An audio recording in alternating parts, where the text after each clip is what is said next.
Assalamualaikum warahmatullahi wabarakatuh. Saya Nemizatul Akma yang akan menjelaskan pengenalan project dan use case, kemudian dilanjutkan oleh Nabila Zahra Rahman yang akan menjelaskan fitur aplikasi, dan Novita Syafitri yang akan menjelaskan tampilan admin. Nah, jadi di sini dalam pengenalan project dari 3 slide ini, selama ini pemilik menghadapi berbagai tantangan terkait pencatatan data penyewa, pembayaran, serta komunikasi dengan penghuni kos. Nah, karena selama ini dilakukan secara mandiri dan mengandalkan pencatatan manual seperti melalui Excel. Tidak hanya itu, seperti untuk mencatat data informasi kos juga masih menggunakan Excel. Nah, proses ini cukup merepotkan bagi pemilik karena harus ngeceknya tuh secara manual gitu. Dan begitupun untuk keluhan, kalau misalnya keluhan biasanya melalui WA, itu kan di WA tidak hanya cek khusus anak kos, tapi kan banyak juga yang lain. Terkadang pemilik juga pasti sibuk untuk melihat keluhan, terkadang tidak terbaca, bahkan lupa. Kalau misalnya web, jadi kalau misalnya buka web aplikasi ini, jadi kan ada kayak tampilan, jadi ada yang belum terbalas itu. Terus untuk yang pembayaran itu juga, jadi penyewa dan pemilik masing-masing dapat melihat pembayaran yang dilakukan selama beberapa bulan, karena melakukan pembayaran bulan ini minimal maksudnya 6 bulan. Use case. Nah, jadi untuk pengunjung ini, kalau dia dapat melihat informasi kos dan misalnya dia melihat informasi kos, dia tertarik, dia dapat melakukan registrasi. Nah, registrasi ini sama juga dengan melakukan pendaftaran yang sebelumnya biasanya menggunakan link, tetapi di sini menggunakan form di web. Jadi nanti data yang akan didapatkan oleh pemilik itu akan tersimpan dengan terstruktur berdasarkan nama per blok atau kamar. Kemudian setelah melakukan registrasi, pengunjung dapat melakukan login. Nah, setelah melakukan login, pengunjung tadi telah bisa dikatakan menjadi sebagai penyewa. Kemudian walaupun dia sudah menjadi penyewa, dia tetap dapat melihat informasi kos, dan juga di situ dia dapat mengedit data dirinya, menginput keluhan, melakukan pembayaran. Melakukan pembayaran ini sesuai yang telah saya bilang tadi, itu minimal 6 bulan. Kalau misalnya dia masih ingin tetap kos di Demali Kos, itu akan berlanjut lagi 6 bulan seterusnya. Nah, melakukan pembayaran ini di sini akan melakukan upload bukti pembayaran seperti struk harga gitu.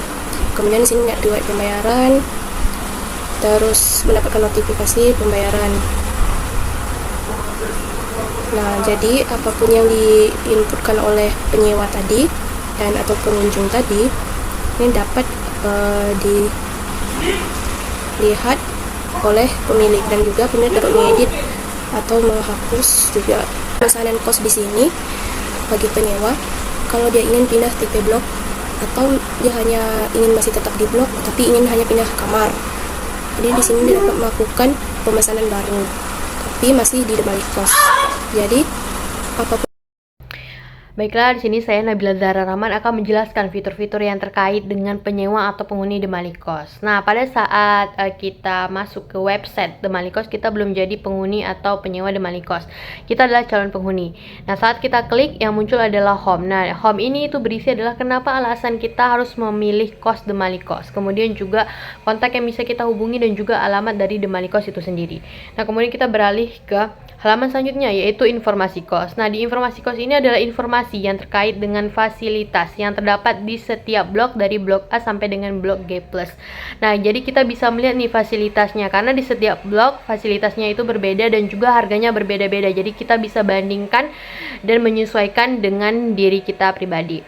Nah, kemudian setelah kita melihat dan memilih nih blok mana yang akan kita tempati, kita bisa langsung beralih ke halaman registrasi. Nah, registrasi ini ya umum lah isinya data diri kita, password, username, alamat gitu. Nah, kita isi sebagai bagian dari administrasi yang harus diisi. Kemudian setelah kita mengisi, kita beralih ke halaman login. Nah, di login ini ya tentunya kita akan mengisi username kita dan password kita sesuai dengan data yang sudah kita isi di registrasi. Nah, di login ini itu adalah kotak ketiga yaitu login sebagai penyewa dan admin. Nah, tentunya kita di sini login sebagai penyewa. Nah, baiklah, di sini adalah fitur-fitur utama yang terkait dengan penyewa atau penghuni Demali Kos. Yang pertama itu adalah home.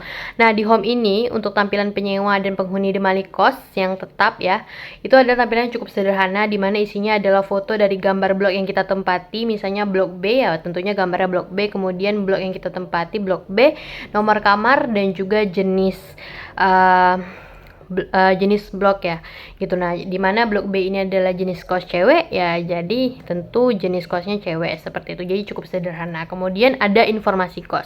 Nah, untuk informasi kos ini terdiri dari informasi yang terkait dengan blok-blok dari blok A sampai blok G+. Nah, kenapa masih ada nih informasi kos? Padahal kan kita bukan calon penghuni atau penyewa lagi, tetapi kita sudah jadi penyewa tetap ya gitu. Nah, hal ini sangat diperlukan jika sewaktu-waktu nanti kita pengen pindah blok. Misalnya kita dari blok B pengen pindah ke blok F. Nah, tentunya kita nggak mengingat semua informasi terkait dengan informasi fasilitas dan juga harga dari masing-masing blok. Jadi hal ini sangat diperlukan. Kemudian yang ketiga adalah pemesanan. Nah, untuk pemesanan data yang ditampilkan cukup sederhana. Data diri terdiri dari nama, tanggal lahir, alamat, dan juga data kamar, dimana isinya itu adalah blok mana yang saat ini kita tempati dan juga nomor kamar saat ini. Nah, tapi di pemesanan inilah kita dapat melakukan pergantian blok jika kita sewaktu-waktu ingin ganti blok, misalnya dari blok B ke blok F. Nah, kita dapatlah mengganti blok tersebut dan nantinya semuanya akan mengupdate menjadi blok terbaru yang kita pilih seperti itu.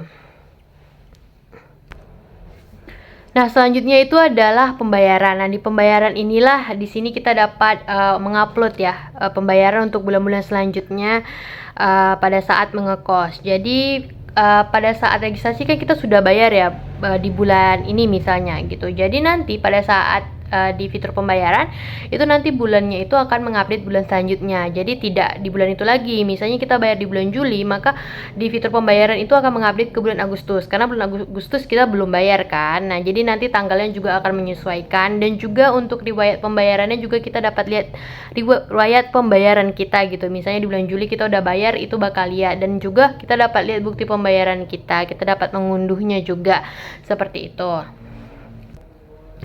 Selanjutnya adalah fitur keluhan. Nah, fitur keluhan ini tuh kita sebagai penyewa atau penghuni Demali Kos dapat mengajukan keluhan ya terkait dengan hal-hal yang mungkin terkait dengan kos dan lain segala macamnya. Contohnya mungkin di sini adalah misalnya air keran di kamar kita bocor ya, kita langsung sampaikanlah di fitur keluhan ini, kita sampaikan. Kemudian kita juga bisa langsung mengirimkan buktinya, bukti gambarnya nih untuk memperjelas ya laporan atau keluhan yang akan kita kirimkan ke pemilik gitu. Dan nantinya itu statusnya itu bakal dikonfirmasi sama admin atau pemilik gitu. Selain keluhan, kita juga dapat mengedit profil data diri kita, tetapi biasanya ini jarang sih dilakukan karena biasanya nggak terlalu banyak perubahan karena profil ini tuh sebenarnya juga opsional gitu, yang mau-mau aja gitu. Jadi ya sifatnya nggak gimana-gimana juga sih, tetapi ada gitu fiturnya. Nah, untuk logout atau fitur logout ini ya seperti biasa, kalau kita udah pencet logout berarti kita udah bukan penghuni atau penyewa lagi. Jadi nanti tampilannya akan kembali ke home dimana kita bertindak sebagai calon penghuni atau calon penyewa seperti itu. Jadi ya aksinya ya sederhana gitu. Baiklah, saya Novita Syafitri. Saya akan menjelaskan tampilan admin di sistem Demali Quest. Pertama-tama kita harus login terlebih dahulu. Di sini kita akan masukkan username juga password berdasarkan yang ada di database. Karena di sini kita akan memperlihatkan tampilan admin, maka role yang kita ganti sebagai admin. Nah, setelah berhasil login, kita akan dialihkan ke dashboard utama admin dengan beberapa fitur yang disediakan, yaitu blok kos, penyewa, pemesanan, pembayaran, dan juga keluhan. Di sini saya akan mengelola data blok kos. Di data blok kos ini kita bisa menambah, mengedit, dan juga kita bisa menghapus. Saya akan memberikan salah satu contoh. Di sini kita akan menghapus salah satu blok kos C.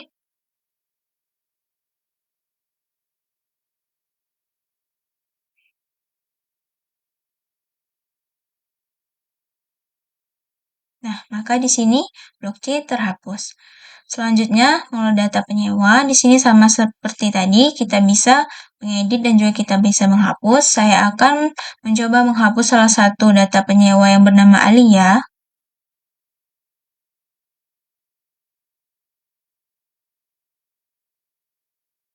Nah, maka data penyewa berhasil dihapus. Selanjutnya kita akan mengelola data pemesanan. Di data pemesanan, ini data pemesanan ulang atau data pemesanan pindah tipe kos.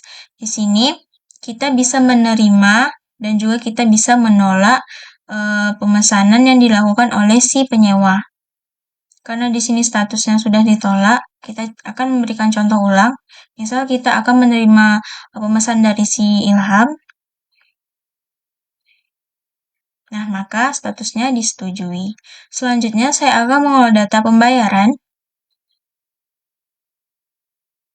Di data pembayaran ini, si admin atau si pemilik itu bisa melihat buktinya dulu sebelum mengkonfirmasi pembayaran dari si penyewa. Sini kita akan melihat salah satunya yaitu dari Nabila Zahra Rahman.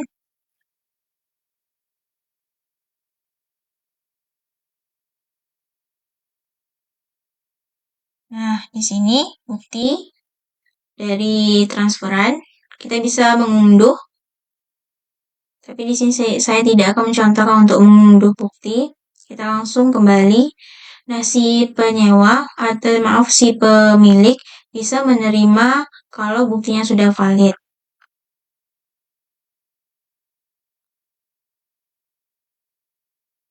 Nah, selanjutnya itu ada keluhan. Nah, di sini data keluhan dari si penyewa itu masuk di sini. Kita bisa mengupdate status dari keluhan itu udah diproses atau belum. Kalau keluhannya itu sudah selesai diproses, maka kita bisa mengupdate status dari keluhan tersebut. Nah, selanjutnya kita akan keluar dari tampilan si admin. Nah, hanya sekian dari tampilan admin yang bisa saya jelaskan. Apabila ada hilaf dan salah, saya mohon maaf. Wabillahi taufiq wal hidayah. Wassalamualaikum warahmatullahi wabarakatuh.